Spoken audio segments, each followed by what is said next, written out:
Right. Well, good evening, everybody. Thank you so much for coming.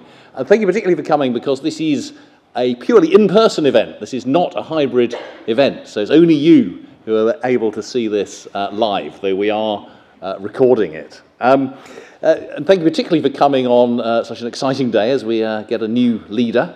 But it's been an exciting week for us at the IFS as well. We don't change leaders quite so often as the Prime Minister changes, but this event is supported by the ESRC Centre at the IFS, and for the last 30 years, Richard Blundell, Professor Richard Blundell, has been director of that centre, and as of the beginning of this month, we have a new director, Imran Rasool, Professor Imran Rasool, who's in the audience, who has taken over from Richard. And I say that because this is an annual event supported by the ESRC, so thank you very much to them. Thank you very much to Richard for his 30 years, and he's often the person who's been chairing this event, and thank you especially to Imran, who is stepping into those enormous shoes. But hopefully he'll also be doing this for 30 years, not the sort of 6 months that the Prime Ministers tend to last nowadays. So that's what we call continuity at the IFS, not the odd couple of years in charge. But let me move on to this evening's event. I'm so pleased to introduce Minouche Shafik. I've introduced a few of these events, and I'm always in awe of the person that I'm introducing, but possibly more in awe of Minouche than of anyone, particularly because if I look at her CV, she's done everything that I've wanted to do and never been able to do. Deputy Governor of the Bank of England, Deputy Managing Director at the International Monetary Fund, Director of the LSE, a permanent secretary in Whitehall. It's just an extraordinary career. And what's even more extraordinary is that she's managed to write this fantastic book, which I think is what she's going to be talking about this evening, which she just penned off, in a bit of spare time during lockdown, she was just telling me. And I barely managed to do my one much smaller job, and certainly haven't had time to get a book done in my spare moments. And it's a fantastic book, and having read it and having known Minouche, she was the obvious person to ask to do the lecture this year. It deals with all of the things that we're concerned about at the moment. It's about the social contract, about social insurance, about how we should be looking after each other, I think is in a sense the structure, the topic of that book. So I'm looking forward enormously, Minouche, to hearing what you've got to say. The talk will last about 45 minutes, maybe a little less. There'll be plenty of time for questions afterwards, so do think about what you want to ask. There's no Slido. There's none of this lockdown technology. This is entirely hands in the air and shout out your questions. Though we are filming it, so this will be available afterwards. So your question will be there for posterity. So with no further ado, I will hand over to Minouche and look forward very much to what you have to say. Thank you so much.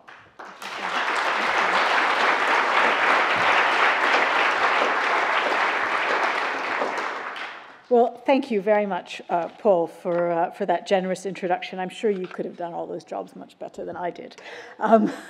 It's a real honor to give this lecture and such a pleasure to share this evening with so many friends, colleagues, and fellow travelers in the dismal science. My particular thanks to Paul Johnson for extending the invitation and to all the staff at the Institute for Fiscal Studies for their generous hospitality and for making this annual event so wonderful, and in particular for having it in person. Now, as a long-time civil servant and policymaker, and now as the director of the London School of Economics and Political Science, I have a particular appreciation for the IFS and many of the people in this room. So-called unaccountable mandarins, geeks, technocrats, and experts. And I, for one, think the world needs more of them, and am delighted that the LSE is doing its part to produce them. for the world. Now, the mission of the Institute in particular has earned my deep respect. A community of experts that studies public policy with an objective eye and educates the public about the choices and trade-offs inherent in all government decision-making is an indispensable good. And I recall when I was at the IMF, many, many countries came to us and said, we want to create an institute for fiscal studies in our country, too. And that same spirit motivates the public servants that I'm proud to have worked with in this country and in multilateral organizations. And it also moved the founders of the London School of Economics, who also certainly had political views that influenced their normative sense of policy making, but they also believed in the power of facts and evidence and reason and science to guide them. And in performing this incredibly vital public service, you at the Institute for Fiscal Studies make a real impact on the lives of real people, and that's something you should be very, very proud of. Now, as I said, it's a challenge to give this lecture, in part because there's such a long line of distinguished economic thinkers who've spoken before me, including many wonderful colleagues from LSE, like Professor Steve Machin and Sir Tim Besley. And it's also a very large subject that I've taken on. And of course, there's a pandemic still raging in many parts of the world, a war in Ukraine, economic and political shocks created by the interactions of all those things reverberating around the globe. It may feel a bit naive and perverse to discuss anything but those acute issues. And of course, it's been a big day in the UK, as we have had a change in Prime Minister and a government that faces some of the biggest economic challenges seen in a long time. But in a moment like this, I draw my inspiration from one of my most distinguished predecessors at LSE, Lord William Beveridge. His famous report, which provided the intellectual foundations for the welfare state in the UK, was published in 1942. In fact, it was the most popular government document ever produced at that time. And people queued up the Kingsway, hundreds and thousands of people queued up to get a copy of this report. But remember, in 1942, British soldiers were still engaged in a life or death struggle on the continent with no guarantee of victory. And Beveridge knew, though, that as a society, we couldn't allow the urgent present to obscure the important future. And we learn from his example, recognizing that there will never be a quiet moment to ask the big questions. And that quiet moment will not come. And for better or worse, this is the only chance we have. So let me turn to the question. Today's British economy, I think, has two urgent problems. The short-term one is the cost of living crisis, fueled by dramatic shifts in the supply and demand for goods, particularly energy, in a time of war, plague, and disruptions of trade. The second challenge is an entrenched, toxic blend of structurally low growth and productivity, or what the Economy 2030 inquiry, which I'm chairing along with colleagues at the Resolution Foundation, memorably calls stagnation nation.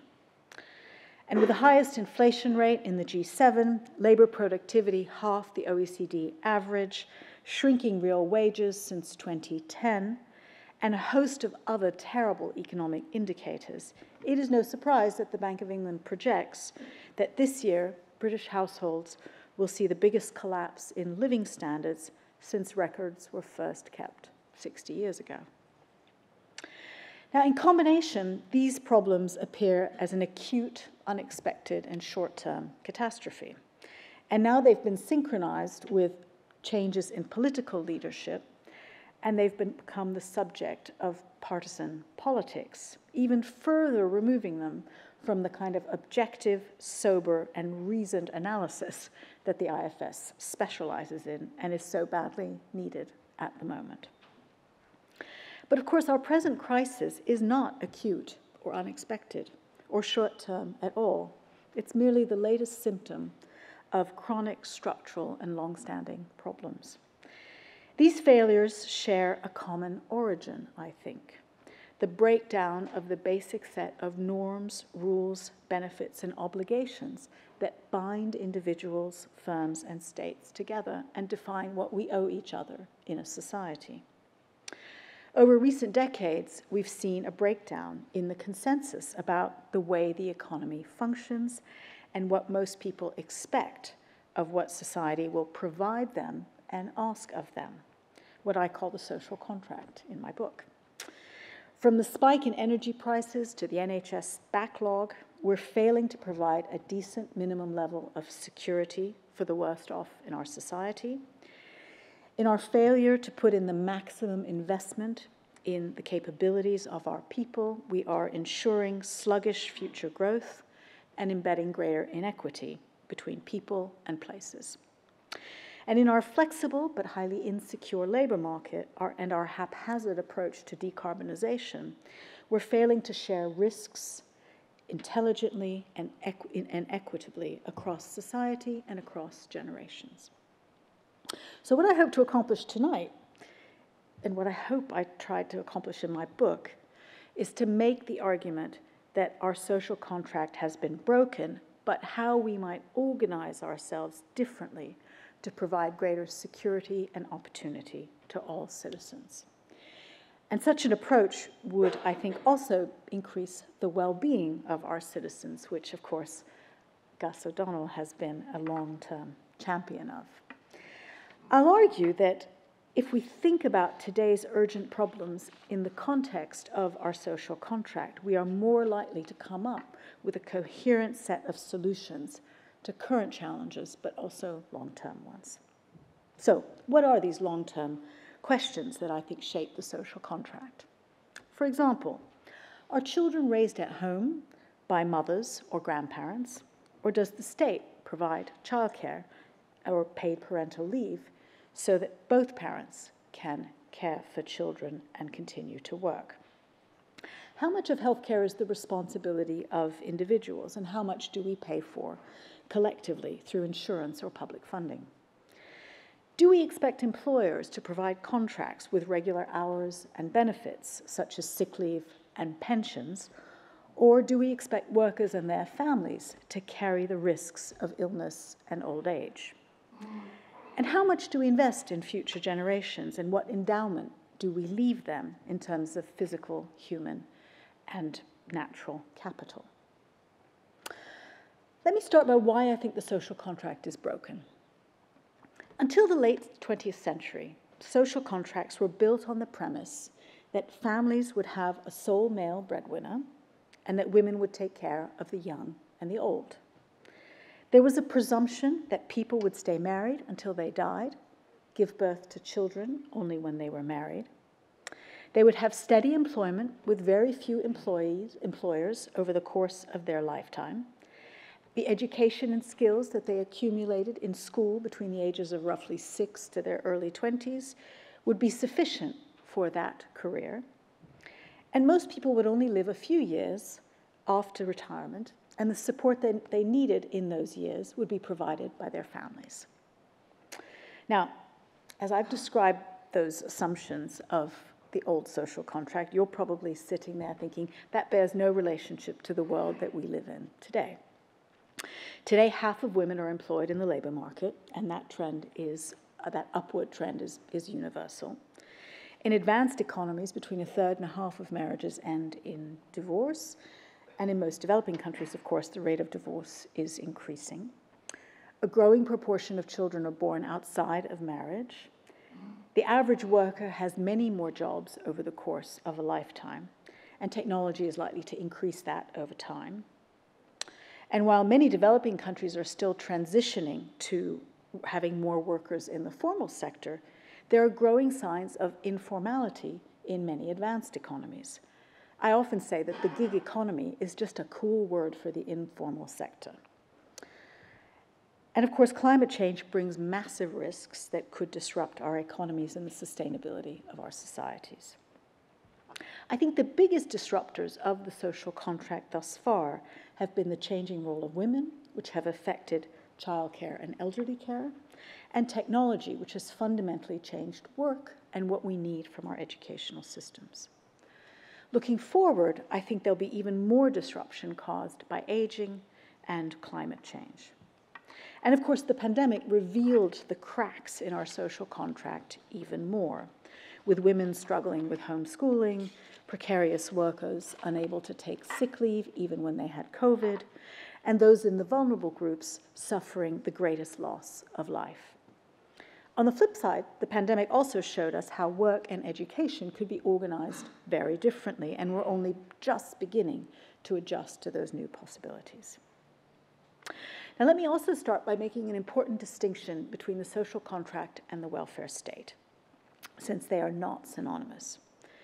The social contract reflects all the ways that we organize things that we need delivered collectively, through families, communities, employers, and the state. The welfare state is just one mechanism for delivering those common goods. Now, there's a misconception that the welfare state is primarily about redistributing income from the rich to the poor, what my colleague at the LSE, Nick Barr, calls the Robin Hood function of the state. But actually, the main purpose of the state is to redistribute income across our own lives, what is sometimes called the piggy bank function. So a clever child can't roll up to a bank and say, "Can I borrow money for my education and I'll pay you back when I have a job?" The welfare state finances that education and then expects that child to pay taxes when they're adults as a form of repayment that enables others in society to benefit. In some ways, our current system of financing higher education embodies this concept. Students are lent money by society through the student loan scheme to invest in their education, and then are expected to pay it back when they earn above a certain threshold. Now let me show you some figures for the UK, which illustrates this point and how our relationship with the state over the course of our lives changes at different ages. The x-axis is age, and the y-axis is projected receipts or spending. This comes from the OBR. And what it shows is, it illustrates the point I've just made, which is that when we are young, we tend to benefit from government spending mainly through education. When we're in the middle of our lives, we're net contributors to the state through taxes. And then at the end of our lives, we are again net beneficiaries through pension and health spending.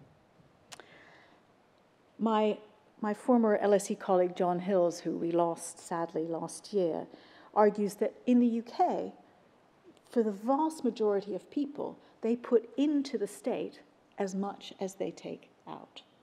And while some people would argue the rich put in more because they pay higher taxes, they also tend to live longer and benefit from healthcare and pensions much longer. And so net-net, it's about the same. This piggy bank function of the state, which is by far the most important thing that the state does, and is about 3/4 of what the state does, is at the heart of what economists call pre-distribution policies that invest in and around citizens to enable them to be productive and to contribute to society throughout their lives. And I'll come back to this theme. So let me give you now some examples of domains where I think the social contract is broken and what I think a better model would look like. And I'll give you examples from education, from work, and then finally the social contract between the generations. Let me start with education. So humanity has made huge progress on education.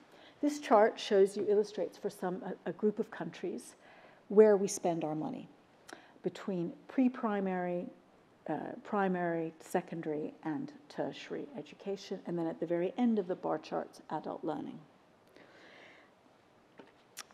The vast majority of countries spend most of their money in education on primary, secondary, and the tertiary levels, roughly between the ages of 5 or 6 to early 20s. Spending on pre-primary and adult learning is very modest in relative terms.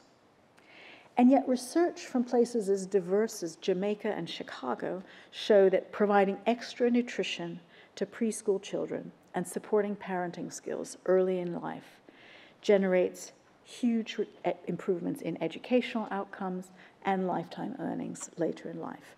In the Jamaican case, 40% higher earnings from being visited by a community health worker once a week in your early years.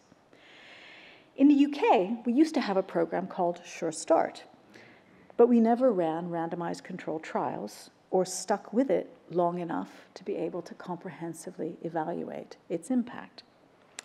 But longitudinal evidence from other countries, published in The Lancet, shows how acting in the first 1,000 days of life, when brain development is highly influenced by nutrition and mental stimulation, can generate benefit to cost ratios of about 17 to 1 and builds the foundations for future learning.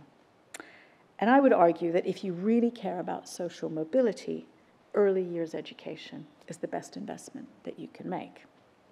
At the other end of the spectrum, the forces of technology and aging will mean that people will have to work much longer and have to change jobs more often. Hundreds of studies of adult learning demonstrate how strong links between employers, early intervention, and sustained funding can increase the employability of adults. In the UK, we have some of the best universities in the world, but we've completely failed half the population who don't go to university as a result of endless tinkering and chronic underfunding of further education. I would argue that a better social contract would invest more in the early years, where the possibility to equalize opportunity is greatest, and much more in adult education, where longer careers and technological changes mean that reskilling throughout life will be essential. Let me turn to employment as another example. One of the most striking things about modern labor markets is how informality, which, as I said, used to be associated with developing countries, has become a feature everywhere. More workers are on flexible contracts as our labor force has become more diverse and as technology has made it possible for firms to outsource more activities. This flexibility has had huge benefits for employers and for consumers, and explains a great deal of the reason why many consumer goods, for example, are far cheaper. For those employed on flexible contracts, they may have jobs they might not otherwise have had, which is to their advantage. But they get that with a great deal of insecurity about their income, their hours of work, and what happens when they're sick or old. I would argue a better social contract would retain the benefits of flexibility while providing workers with more security in the form of mandatory benefits for all workers, regardless of the nature of their employment contract, generous unemployment opportunities, generous unemployment insurance, and opportunities for retraining throughout life. This chart shows you how different countries strike a different balance between flexibility of the labor market and security for workers. So on the x-axis, you have increasing flexibility, and on the y-axis, you have increasing levels of worker protection and security. Most advanced, many European countries, for example, are in the upper left-hand quadrant, where you have fairly rigid labor markets with low flexibility and high levels of employment protection. The developing world often is in the lower left-hand quadrant, which is where you have seemingly low flexibility in the formal sector labor market, where workers have high degrees of protection, but very high flexibility in the informal labor market, and then low levels of protection. The sweet spot where you want to be is in the upper right-hand quadrant, where you have high flexibility, and so employers can adjust their labor force as needed, depending on economic circumstances, but high levels of protection. Countries like Denmark and New Zealand are in that space. There, the social contract protects the worker, not the job. If you look at many Nordic countries, for example, they have the highest rates of labor turnover of anywhere in Europe. In fact, in some places, workers do not benefit from things like notice periods or severance pay at all. But it doesn't matter because unemployment insurance is generous and retraining is is also equally well funded, and so most people are very quickly back in work. This, I think, so I would argue a better social contract would take such a flexicurity approach and combine it with mandating benefits for all workers regardless of their employment contract. And just as, including in the UK, we now have moved to a model where workers have portable pension pots, which they can take with them to whichever job they move on to, I think we should move to a system where workers have portable benefit pots. And so if they work for 3 employers in 1 week, each of them can contribute a bit to their sickness entitlement, holiday pay, pension, and training costs. Over time, one could imagine that benefit pots for all workers could be funded in such a manner. Let me now turn to the intergenerational social contract.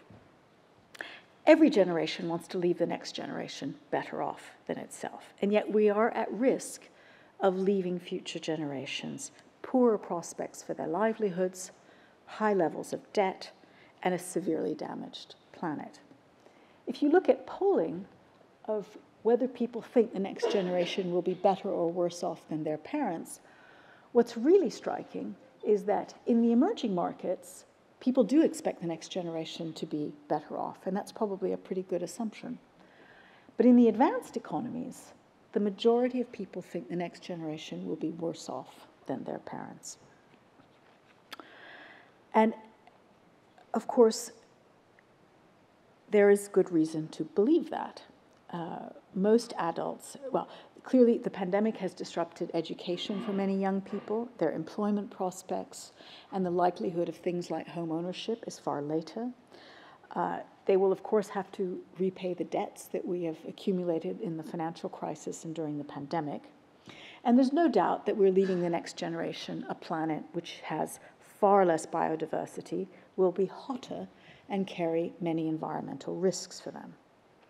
And so the question is, how can we put the intergenerational social contract right?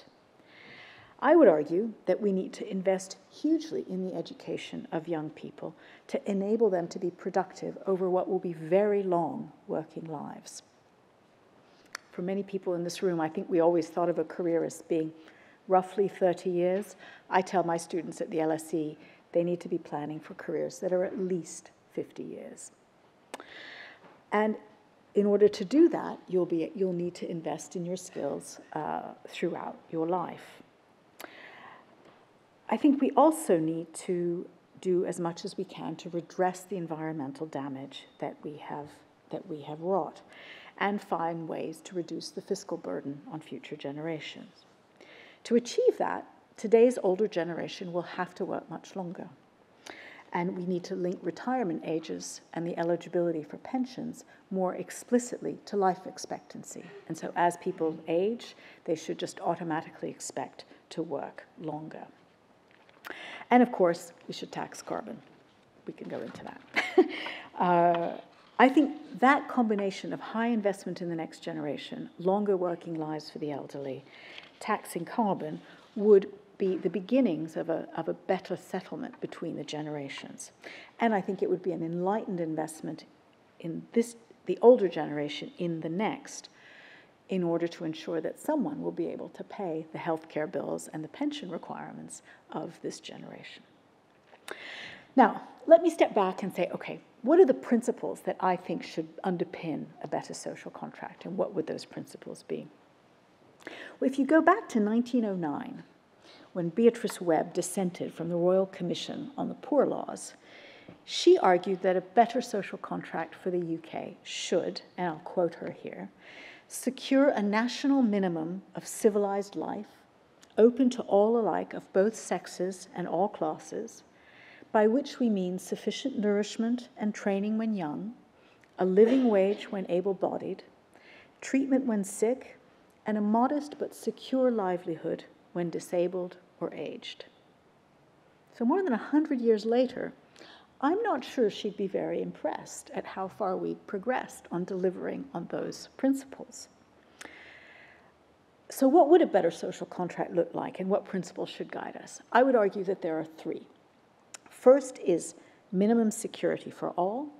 2 is maximum investment in opportunity and capability. And 3 is better risk sharing. And let me say something about each of those principles. Minimum security for all. I think in every society it should be possible to put a floor below which no one should go. This can be achieved through cash transfer schemes in low-income countries or tax credits for low-wage workers in advanced economies. That minimum should include, obviously, access to basic health care and a minimum state pension. It should also include sick leave and unemployment insurance, regardless of the type of employment contract. In developing countries, that means bringing more people into the formal sector. In the advanced economies, it means mandating that employers pay benefits to flexible workers in proportion to how much they work. I am not a fan of universal basic income. I think it's an incredibly inefficient way of providing that minimum for all, because it requires high levels of taxation to recycle lots of resources through the state and give it to many people who don't need it.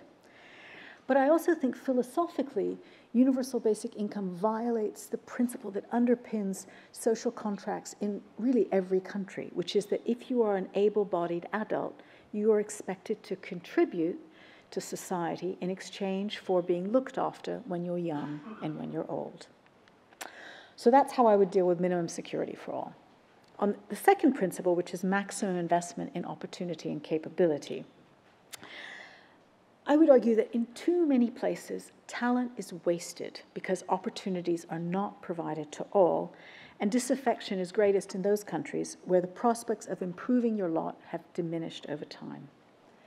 This chart shows you data on social mobility, and it asks the question, how many generations does it take to go from the bottom of the income distribution to the middle of the income distribution in different countries? And what it shows, if you look at the UK or the US, for example, they're in the middle. It takes 5 generations to go from the bottom to the middle. In Denmark, it takes 2.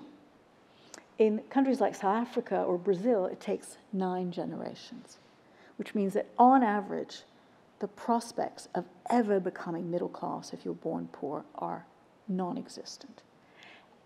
And even for the UK, 5 generations is a long time, a very long time. Now, much of this talent that is wasted in our societies is embedded in women, minority groups, children who happen to be born in poor families or in poor places that are unable to give them opportunities. If you look at what drove productivity gains in the US economy between 1960 and 2010, you can explain between 20 and 40% of the productivity gains in the US simply by virtue of the fact that there was a better use of talent in the US economy, because employers were suddenly able, after the civil rights movement, to choose from a much broader pool of people. They didn't just have to employ the white men in the economy. They could employ women, they could employ black people. And that itself explains massive productivity gains because you could allocate people to the jobs that suited them best. Similarly, if you look, if today's, what's called in the literature, lost Einsteins, women, minorities, children from low-income families, if they were able to invent to the same degree as white men from high-income countries, the rate of innovation in our economy could quadruple. And there's wonderful work by Raj Shetty at Harvard and John Van Reenen at LSE that shows how controlling for ability, children who happen to be born into poor families or poor places are 10 times less likely to have a patent and be an innovator simply by virtue of where they're born. So how could we better use the talent in our societies? I think in addition to investing in the early years, we could also give all young people a lifetime entitlement to education, to pay for university education or vocational training. And while most countries have equalized educational opportunities between girls and boys, women are still disadvantaged in the workplace because they do about 2 more hours of unpaid work every day than men. So more generous parental leave, public funding to support families, and a fairer division of labor at home would mean that female talent is better used in our societies. The government in the UK's proposed lifelong loan entitlement is, I think, a very good example of this principle. By allowing all citizens, not just those who go to university, but all citizens, to borrow to gain skills over the course of their lives, the state then is encouraging people to invest in themselves and future prosperity. Of course, one of the reasons this program is needed is because we've seen a huge collapse in workplace training over the course of the past decade. And that is likely to continue as people increasingly work from home, I suspect. So I'm a fan of the government's proposed lifelong learning entitlement because it potentially levels the playing field, particularly between those who go to university and those who don't. If we could afford it, I would prefer an endowment to a loan. But if it's a loan, we should treat it as an investment in a more capable and productive workforce at an interest rate much closer to the government's cost of borrowing.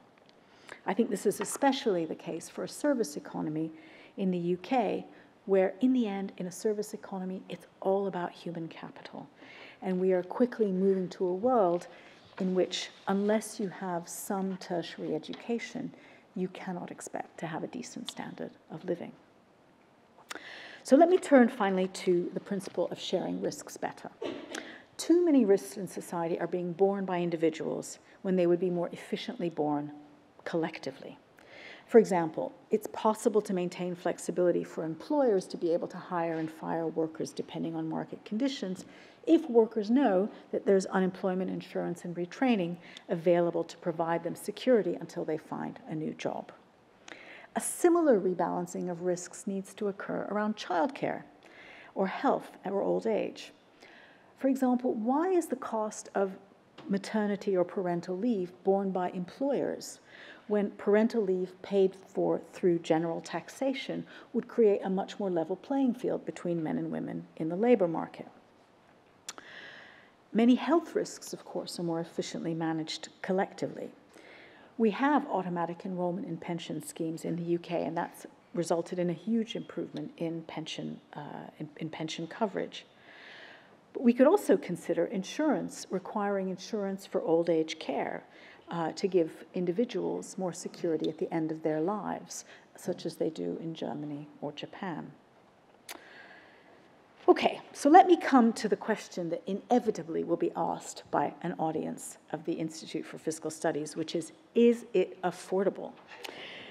So, in the book, I provide some examples of the fiscal consequences of a better social contract. Increasing publicly supported childcare, early years education, and lifelong learning would require more spending. But some of the spending would be investment that will generate higher future tax returns. Remember, in the UK, at a minimum, returns to tertiary and higher education are over 20%. Some of these investments would also generate net benefits if we measured them properly, such as investments in the environment or in well-being. These investments could be sensibly financed through borrowing, especially in an advanced economy where interest rates are still, by historical standards, quite low. Now, some of the spending I've described, whether it's on pensions or elements of healthcare, will be recurrent and would need to be financed through tax revenues. In some countries, there is room to raise income tax and corporate taxes, particularly since in the last 30 years we've seen a secular decline in corporate tax rates around the world. In the UK, I think the obvious place to look is a better system of property tax through reform of council tax and business rates. Many people argue for wealth taxes, and we know that wealth taxes are very hard to implement because the wealthy are very good at avoiding them. I think that a better proxy is property taxes. We know that 2/3 of global wealth is held in the form of property. So it's a pretty good proxy for a wealth tax. I think the other place to look, of course, is carbon taxation in order to accelerate the transition toward a more sustainable economy. And I think in the case of carbon taxation, if one wants to avoid the adverse kind of gilets jaunes, yellow vest protest because of the income distribution consequences, one can look at tax and dividend approaches that achieve the change in relative prices while compensating those on lower incomes. Now, it is tempting to invoke the Robin Hood solution of taxing the rich and giving money to the poor in order to fund a new social contract. That is not what I'm talking about. I think most countries find that in practice, measures that fundamentally change and equalize the distribution of opportunities are far more powerful than anything the state can do through redistribution retroactively. So my approach is to focus on pre-distribution policies, such as equalizing access to good education or providing additional investment in deprived communities and empowering the individuals affected to reduce the chronic dependency on state support. If we're able to achieve fair outcomes through the labor market by helping the poor into better, higher paid work, this has the advantage of reducing the need for benefit payments and the taxation that pays for it. If a society has to do a lot of redistribution, it means that your pre-distribution policies have failed. So my book attempts to be global, of course, and you can only cost a new social contract properly at the national level. And so here I am at the Institute for Fiscal Studies, who are among the best in the world at costing public policies. And so my gentle challenge to you is this. I believe that negotiating the terms of a new social contract will become one of the defining political, economic, and social issues of our time. And I encourage you to work with me, the Resolution Foundation, the LSE, and many of the other organizations that are thinking around these issues about how we might approach an actionable plan for the UK. Momentum is building for a real national economic strategy, and we need a detailed policy program to match that. So let me now finally return back to the two crises and the current conjuncture facing the UK economy: the skyrocketing cost of living and the collapse of productivity. How would we think about those two problems in the framework of a better social contract? On the cost of living, I think we should let the Bank of England get on with doing its job of raising interest rates to fight inflation. This is not the time to do anything that might undermine the central bank independence that has delivered the low and stable inflation that we have all benefited from in recent decades. Meanwhile, I would argue that in a good society, we should provide the greatest cushion to those who need it most and who are experiencing the higher costs from an exogenous shock that is no fault of their own. So my principle of providing minimum security for all would suggest providing targeted rather than generalized support to those who are suffering from the cost of living crisis. This would also have the benefit of reducing the inflationary consequences of any fiscal action. On productivity, we need a serious plan to deal with the chronic underinvestment that is the cause of stagnation in recent years. Despite many years of economist time devoted to the question of the productivity puzzle in the UK, I think it's becoming pretty clear that the answer is really quite simple: chronic low rates of investment by both the public and the private sector for many years. When I was at the World Bank, we used to do hundreds of surveys of investors to ask them what determines what makes you invest in one country or another. And with very few variations, the top reasons for investment were the same everywhere. First was macroeconomic and political stability, of which we haven't had a lot recently. 2 was high-quality infrastructure, and 3 was skills. Corporate tax rates, enterprise zones, all those things were far less important than the opportunity created by getting these fundamentals right. A strategy of maximum investment and smarter risk sharing is central to that. So after addressing the cost of living issues, I would use the remaining fiscal space I had to invest in this productivity agenda. This would include putting in place mechanisms for increasing investment in skills, in research and innovation, alongside incentives for firms to accelerate adoption of existing and new technologies to increase productivity and living standards. Okay, let me conclude. A new social contract is not about higher taxes, more redistribution, and a bigger welfare state. It's about fundamentally reordering and equalizing the distribution of opportunities and security in our society. The result would be higher productivity and the possibility to more efficiently share the risks around childcare, health, work, and old age that are a source of so much anxiety in our society. We owe each other more than our current social contracts can deliver. A bit less emphasis on me, a bit more of the benefits of we would help. But a new social contract, I think, is possible that provides everyone with a decent life, shares risks more humanely, and draws on everyone's talents. A better architecture of security and opportunity would be based on the three principles that I've identified: providing minimum security for all, maximizing investment in human capability and opportunity, and sharing risks more efficiently and equitably. Those principles would provide the foundation for a society built on recognizing our interdependence, enabling everyone to fulfill their potential, and asking everyone to contribute as much as they can for the common good. Thank you very much.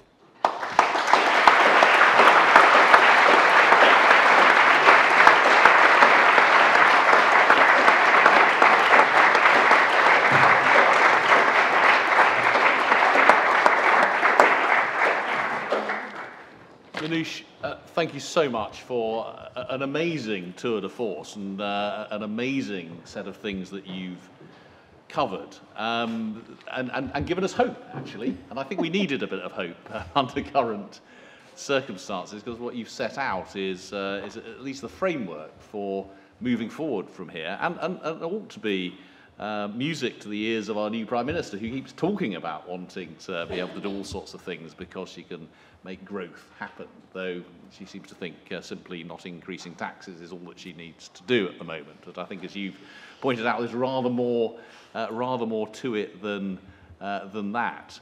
At some point, I'd like to get into the sort of the politics and the questions about how and why this hasn't happened and why it might happen, and with you and with Gus in the audience, we might be able to actually answer some of those. But let me start by throwing it open to the audience. We've got 40 minutes or so for questions. We'll take them one at a time. I think we have a roving mic, so do you want to start there? If you say who you are and where you're from, that would be Hi, great. my name is Graham Hunter. Thank you very much for an interesting lecture. I'm someone who has benefited from the welfare state. I've had a free education, I've had a good, well-paid job with good conditions, and I've used the health service. But during my lifetime, I've seen the view that the state can be a force for good replaced by a view that there's no such thing as society, and that the state is part of the problem, not part of the solution. So what is going to happen to change that point of view? Yeah, that's a big question. It's a very big question. So the first line in my book is, society is everything. It is the antidote to the argument that there's no such thing as society. And I think,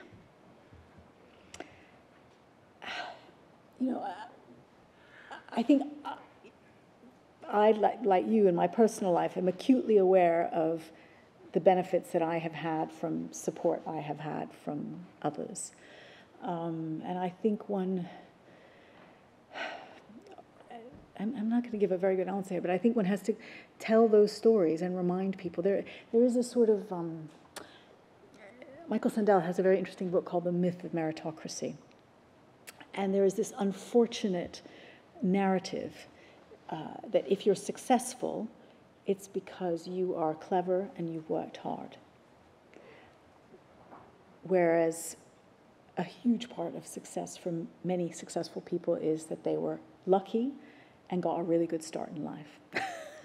And I think we need to break that narrative, because the flip side is, if you're poor, it's because you are stupid and lazy. And I think that narrative is pernicious, and it's incredibly important to counter that in our political discourse. And in many ways, you know, as you can tell, I'm a bit of a wonk, and I love evidence and numbers, but I think there's also a role for culture and the storytellers in our world to be able to remind people that the stories are really more about society being everything.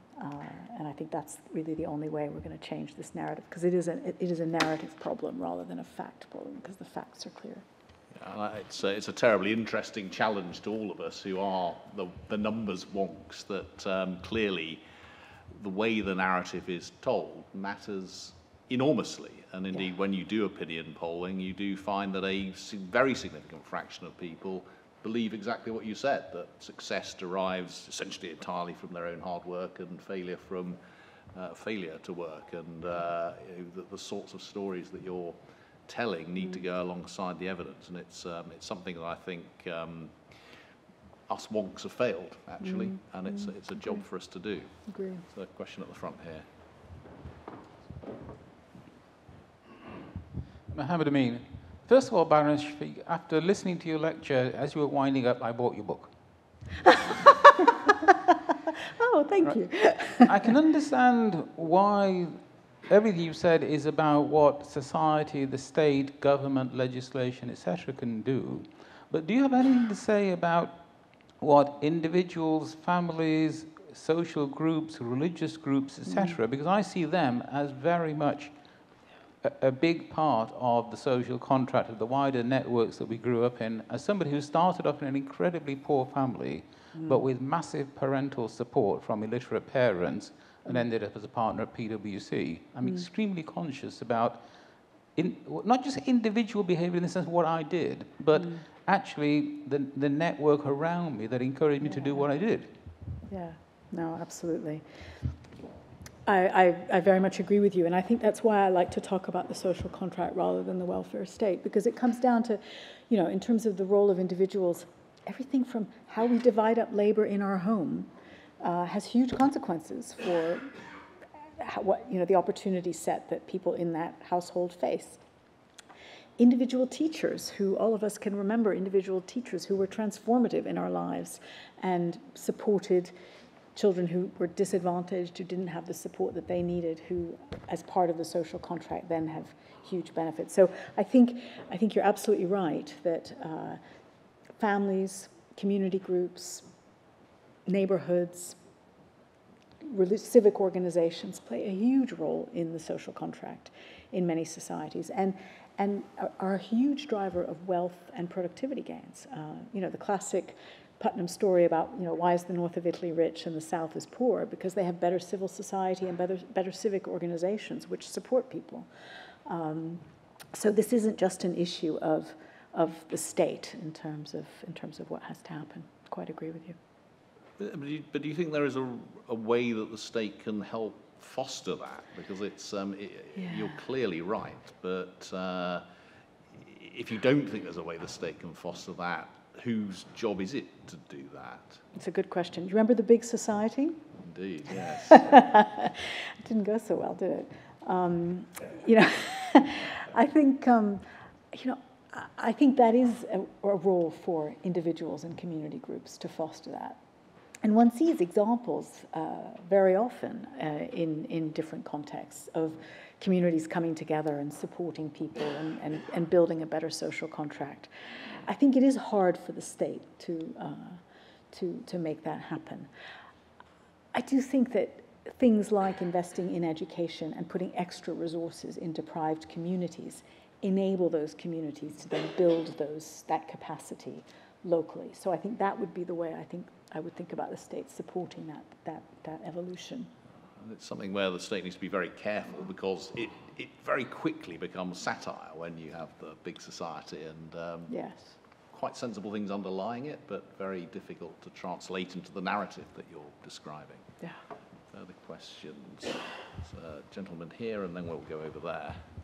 Yeah, hello, my name is Herbert. I'm working for the German Embassy, and I would like to ask you, given your preference for redistribution, which I share, what role do you see for wage formation? Because as you said, the toxic mixture of low growth and low productivity is really tricky to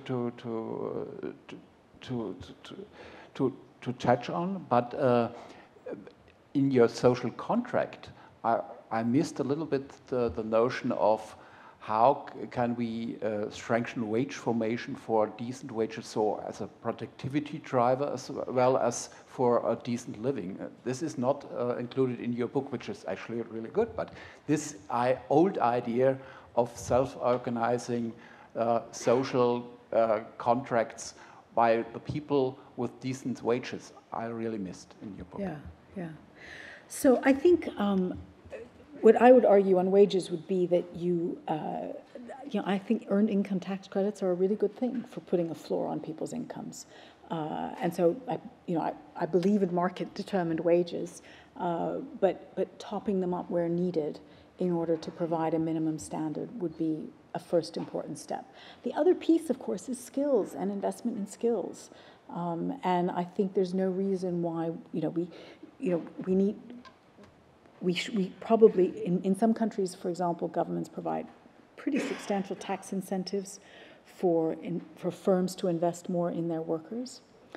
I think one of the problems that we have is that as workers are less attached to their employers' incentive to invest in those workers diminishes substantially.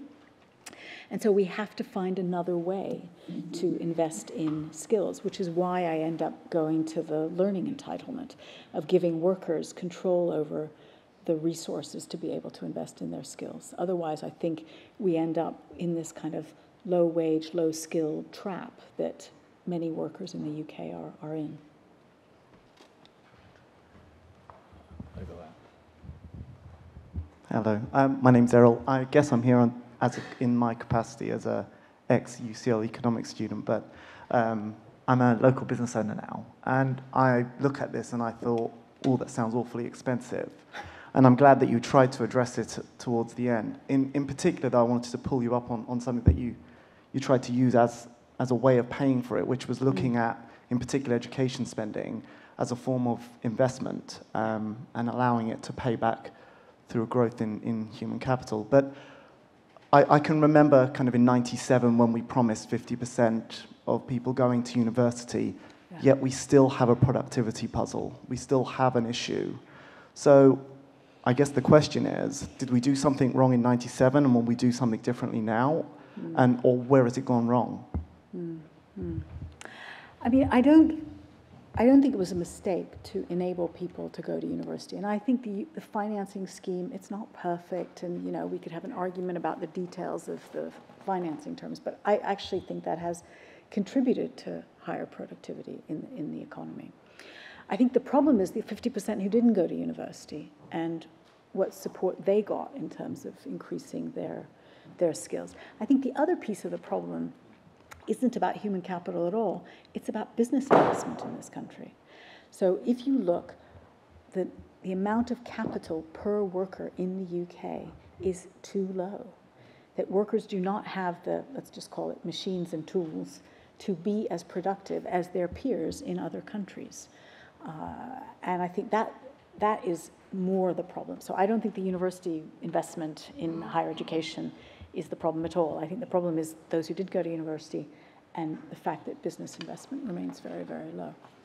Do you have any thoughts, Manoush, about the sort of structure of the investment in education? Because of all the things you've talked about, I think it's the thing that everybody agrees on, and actually governments do sort of try. As you've talked about the lifelong learning entitlement, you've talked about investment in universities and so on. And yet we're still such a long way from having something that really works. I mean, we still have actually quite a number going to university who are not gaining very much from that, and we've certainly got a big problem with, as you've said, the sort of adult education, but also vocational education and so on. And of all of the things that I've looked at, this feels like one where governments have struggled to achieve the right answer. I mean, lots of other areas where they haven't even struggled to achieve the right answer. If you look at planning, if you look at infrastructure investment and so on, they're just sort of, it's politically difficult. But this one just seems to be almost technically difficult to get it right? In terms of tertiary education, or you're thinking even earlier, the whole system? The whole system. The whole system. Oh, sure. I'll tell you the answer to the whole educational system right now. But particularly post-compulsory. Yeah, yeah. I mean, I guess the easiest way to answer this is to look at the countries that do well.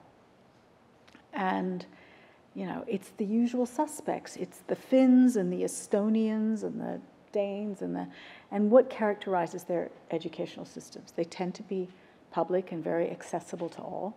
They tend to not have kids specialize too early.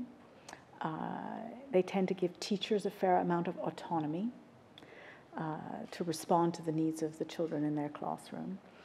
There's certain characteristics of those educational systems which are very different than what is done, for example, in the UK, where we have high degrees of specialization, we have constant testing and benchmarking.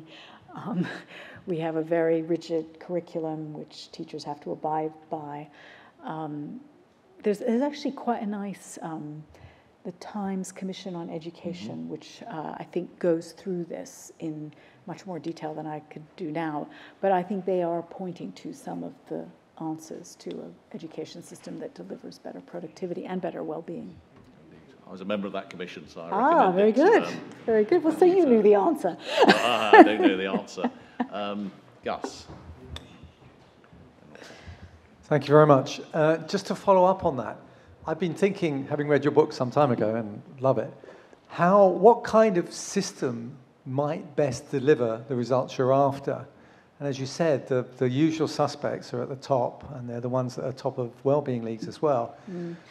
A lot of them have proportional representation systems of government. And do you think that might be part of the solution to this? Yes. It is quite clear that countries that have proportional representation voting systems tend to have better social contracts. Because the nature of PR means you have to keep more people happy, build a consensus, build a coalition. And in order to do that, you need more. You need a social contract that's more inclusive. Presidential systems or winner-takes-all systems result in, binary solutions. You know, people tend to go to one extreme, and you look after the group that voted for you. So yes, I think the politics here is very, very important. And haven't we seen that in the leadership elections, not just for the Conservatives, but recently for Labour as well? The appeal to the membership is so different from what you get in a PR system where you're appealing to the median voter, I guess. Exactly. Let's take someone from further back. Well, actually, let's take the lady in the front first, and then we'll go further back. Isn't it the case that the availability of cheap labour through what's been overt and covert policies has been a deterrent to technological investment and also a deterrent to skills development, leaving us now with substandard skills and the lack of technological development? Yeah. And are you referring to globally or nationally? I was talking nationally. Okay. So, I think there are a couple of things at play here. One is, it's very interesting. There's some very interesting work that Daron Acemoglu has done on technology and labor intensity. And he argues that governments subsidize technology and capital too much and tax labor a lot. So we tax labor a lot because you have to pay, for national insurance and unemployment, all that stuff. And as a result of that, the capital-labor ratio in our economy is wrong, and that we have too much technology and automation relative to the optimum, and that's caused by distortionary tax policies. So maybe I'll just see you. So for example, if we provide a lot of incentives for companies to automate their factory, because they get lots of tax advantages for buying machines, and they have to pay 40 or 50% for every worker because of the benefits they have to pay for every worker. We distort the incentives for industry to automate more and create fewer jobs.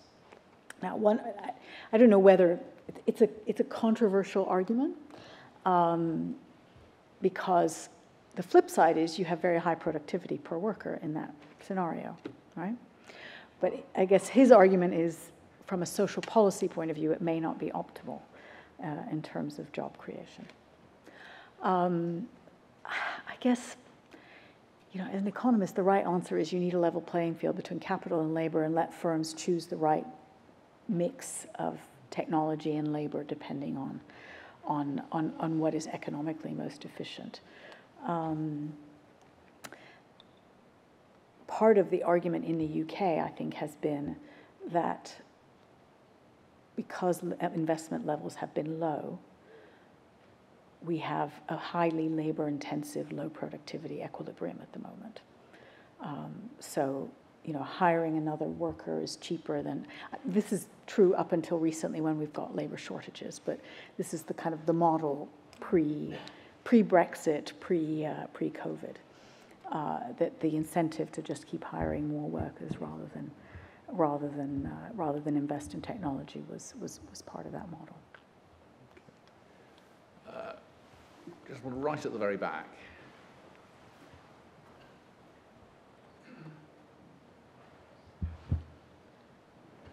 Since many advanced economies coincide with aging populations due to technological health care advancements, how does the growing social and economic burden balance on the proportionally shrinking economically active population?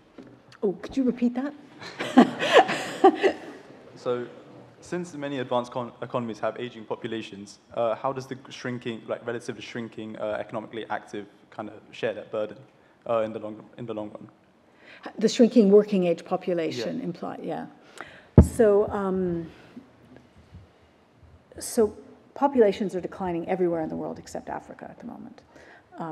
And the working age population numbers are a little bit scary when you look in some countries, particularly in Europe. And that's part of the reason why I argue that we need a huge investment in younger people, because those young people are going to have to be so productive to be able to support this huge aging population.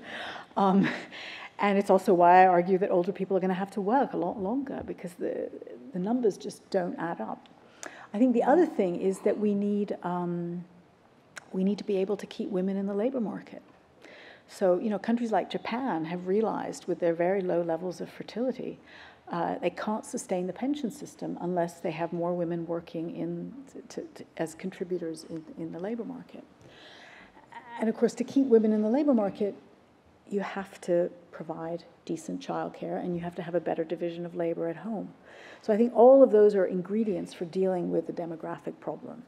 Higher investment in younger people, longer working lives, and doing a better job of enabling women to stay and work. Otherwise, it's pretty grim. If you look at countries like, it's very interesting. It's often traditional Catholic countries which used to have very large families, Ireland, Spain, Italy, they are in fertility decline. And, other countries, if you look around Europe, France, the Nordics, have been able to sustain population at replacement rate because they have decent childcare, and the men help at home a bit more. Not so much in France, but anyway. Okay, up there. I'd like to ask a question about education and housing. It's to do with the cost of university education and housing policy. Because being connected to the Bank of England, I just wonder what your comments are regarding housing policy, because I saw a very interesting story on Ireland a couple nights ago, where there are literally thousands and thousands of students who couldn't find accommodation to attend university. So do you feel that university education is too expensive, and do you think that the cost of debt that kids incur is actually made worse by bad housing policy? Yeah. So it's a complicated question. So on housing, I can't help but say that supply would help. You know, our biggest problem is that we restrict supply, and that would increase, you know, sorry, I'm an economist, that's just, that would go a long way, and dealing with the planning system and finding ways to increase supply would go a long way to solving the housing problem in this country. On is university education too expensive? You know, I think there are some good things about the way we finance higher education in the UK. I think the idea of a income contingent loan where you pay when you earn above a certain level is actually quite a reasonable model for financing higher education. But the problem is that we fix the price. And so, you know, there are very many products out there, but they all cost the same. And the rate of return to those products is not the same. And I think the government has got itself in a dreadful position of having fixed this price at $9,250 for products that are very, very different. And eventually, we're going to need a new model. Probably not in the next 2 years, but eventually we're going to need a new model. And, you know, if I had to sketch out a new model, I would not have a fixed price. I would allow more differentiation so that there would be many more different products and prices in the market. I would, you know, in my ideal world, every 18-year-old would get an endowment, let's call it £50,000 for the course of their entire life that they could spend on their education as they would like. If you can't have an endowment, make it a loan, but I would reduce the cost of that loan to something like 3%, which is the government's cost of borrowing. And I would have a really rigorous certification program so that students would be able to understand the product that they're, you know, the quality of the education they're getting and what their lifetime earnings are likely to be, how they would be affected by that. I think that would be a better system than what we have now.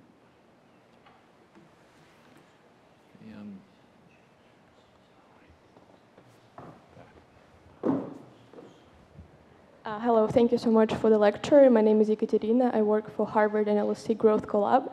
And my question is based on some of the questions that were here and on something that you said about the national role in the building of this new social contract.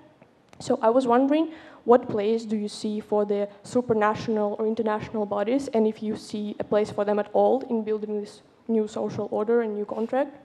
Yeah. Thank you. It's a good question. You know, I've been asked before, look, you spent your whole life working in the international system, and then you write a book about national social contracts. And the reason is because I increasingly came to the view that the only way to get people to feel any international solidarity is if they feel that their national social contract is fair. And it's very hard for people to be generous to strangers on the other side of the world if they feel that they haven't had a fair shake in their own country. So I sort of think about it as concentric circles. You know, at the very core of the social contract is the family. That's who we usually feel that we owe the most to. Beyond that is your community, and then your nation state. And then ultimately, other citizens in the world. And I would argue we do have obligations to other citizens around the world, probably less than to our immediate family, and so that the concentric circles diminish over time. But I do think that we have, you know, obligations to people who we will never meet and never see in our lives, but we share the planet together. There are lots of externalities that our behavior affects them and vice versa. And so I do think there is an international social contract, and international organizations need to play a much bigger role in mediating that social contract, particularly around things like climate change and pandemics, which have not been a traditional focus of the international system, but need to become, because those have become so salient in the debate. But I really do believe that getting support for the international system is contingent on people feeling like their national social contracts are working.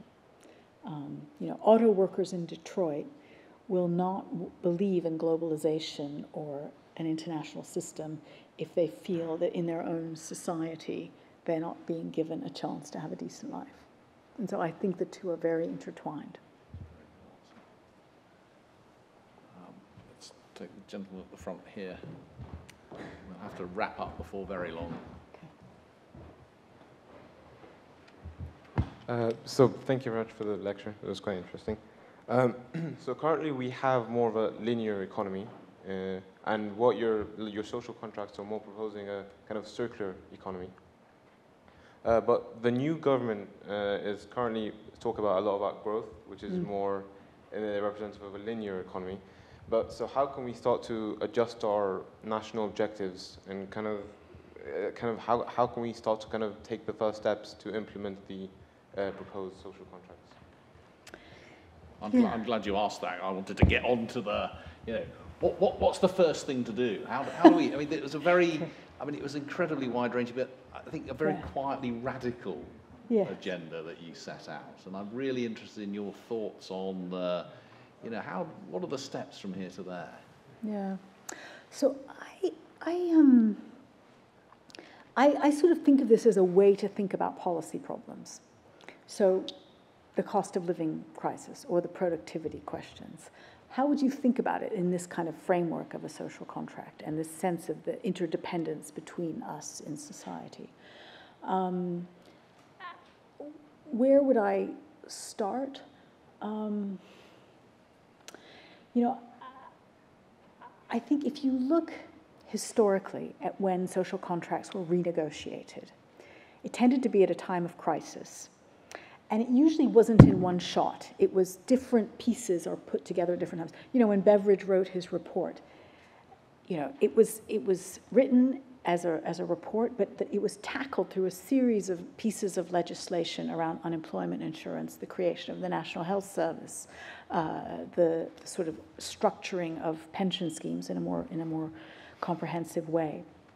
Same with the New Deal in the U.S. There were like 20 or 30 pieces of legislation which constituted the so-called New Deal. And so you need a forcing mechanism that forces politicians to have to face up to a problem. We've got a few of those. And then I think the question is, if you have this vision of where you're trying to go to, how do we deal with this particular issue, say the cost of living crisis, from a social contract perspective, or the challenge of productivity? So for me, I think if you really care about the productivity question and you really care about restoring growth in the economy, you would do a lot more on the education and research and development side. Tax cuts wouldn't be very high on my list.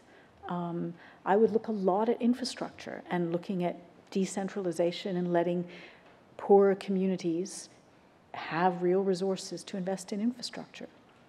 If you would want to really make some radical ideas, if you wanted to depoliticize infrastructure investment in this country and do it on a much more rational basis, we have this infrastructure commission in the UK that's supposed to objectively analyze where the highest return infrastructure projects are. It was the product of something called the LSE Growth Commission.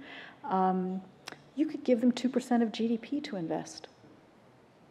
Let them decide in an objective fashion where the highest return investments are in infrastructure and see what would happen. So that's where I would go in terms of, say, tackling the productivity issues from a social contract perspective. I could keep going. Should I keep going? Do. I'm all ears. I mean, I'm sitting here thinking about your answer to the last question, which was liberalise the planning laws and build more houses. Well, of course, we know that one lost by-election and all of that's out the window. I know. It's a challenge. I mean, the other thing I'd say, just from a political economy point of view, is that sometimes when you make a problem bigger, it's easier to solve. And I've seen this in negotiations because you can trade things off. So, for example, maybe you could get a little bit of movement on the supply side of the housing market and planning reform as part of a package which dealt with property taxation and also funded social care for older people.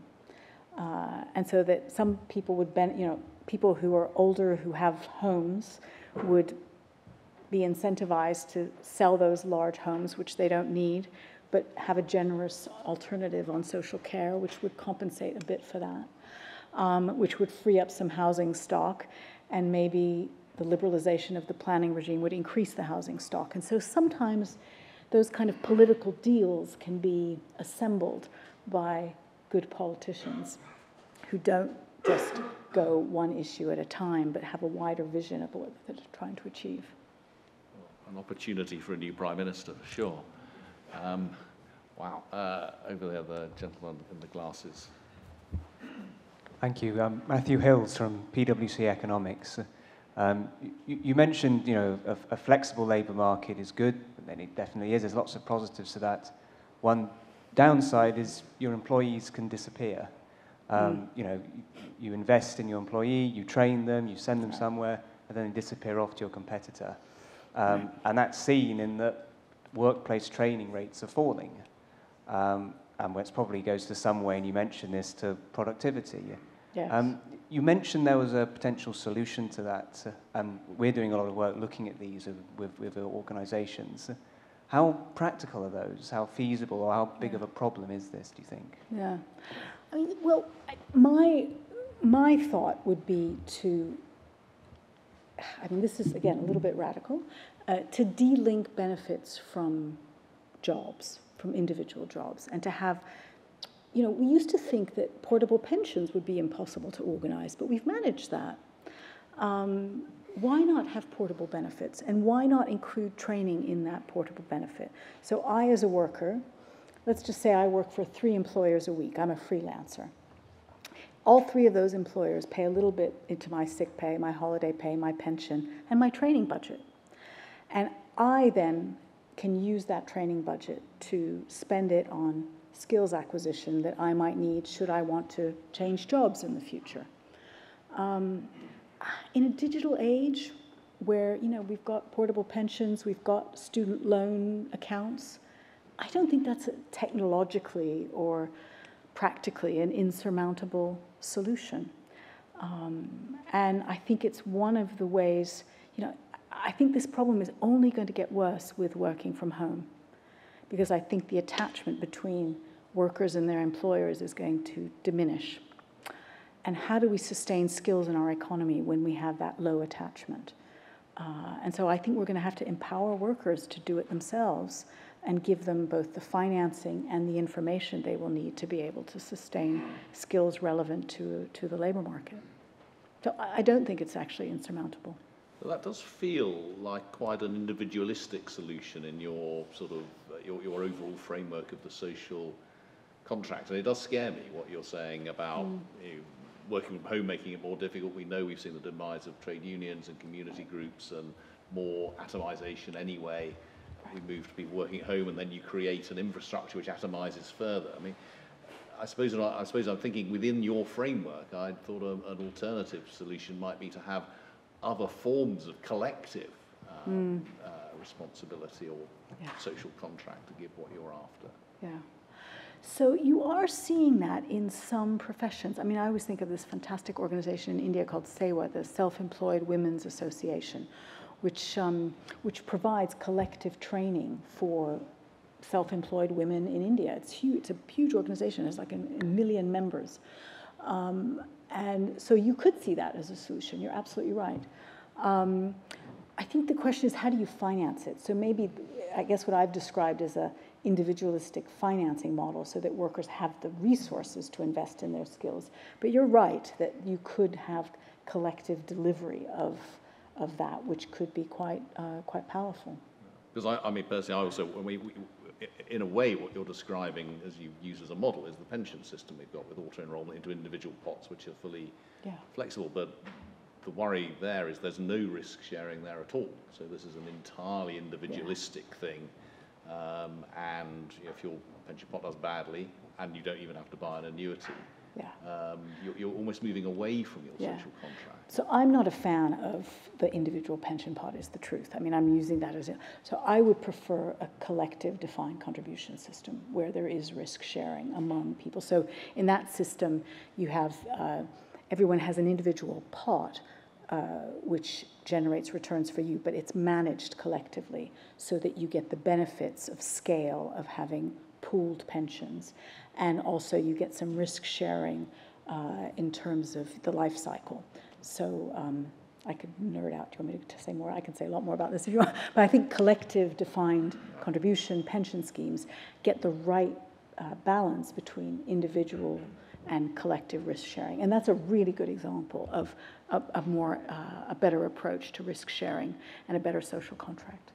Well, look, we are virtually at 8 o'clock, and I think it's probably only fair to let you off at this stage. I mean, you've set us quite a challenge to work further on this, and I think it's a very exciting, it's an incredibly exciting agenda. And there's clearly a technical issue, which is to sort of how to develop that. There's a political issue about how to engage the politicians and the policy makers. There's a narrative issue, which I think is really important here, actually finding a way to communicate to rooms of 50,000, not 200, 200,000, not 200, in the way that you're doing, to have that beverage moment. And as you say, we've certainly got plenty of reasons for moving in that direction, though plenty of reasons for worrying that we might not. And I was very struck by what you were saying about the 3 things that matter for economic growth, and the top of your list was macroeconomic stability and institutional and political stability, of which we have had lots at the IFS, as I was saying earlier, but not so much. For the country, and it's quite entertaining watching politicians at times doing what they're doing. And I see we've got an entirely new cabinet with an entirely new set of people in charge of education and in charge of welfare and in charge of health. And I think that will be the 17th health secretary since 2000. Education secretary since the year 2000. Which gives them about 18 months each, less than 18 months each, in which time they've got no time whatever to do the sorts of things that you're describing. And so the political instability isn't just a problem for the growth and the investment and so on. It's clearly a problem for the social contract and for designing education systems or health systems or what have you, which are going to work. And that's that's something that, again, collectively I don't quite know what we do about it, but we're much better, as you would say, Minouche, doing it together rather than ploughing our own individual paths. Look, I think we should once again say thank you for what was an amazingly wide-ranging and really deep and really radical speech, which is really quite inspiring. And the book also is not just inspiring, but full of fantastic information and stories, which help, I think, in thinking about the sorts of things that Minouche has been talking about this evening. So before we go downstairs to have some drinks, which I encourage you all to come and enjoy and carry on the conversation, can I ask you to once again put your hands together for the fantastic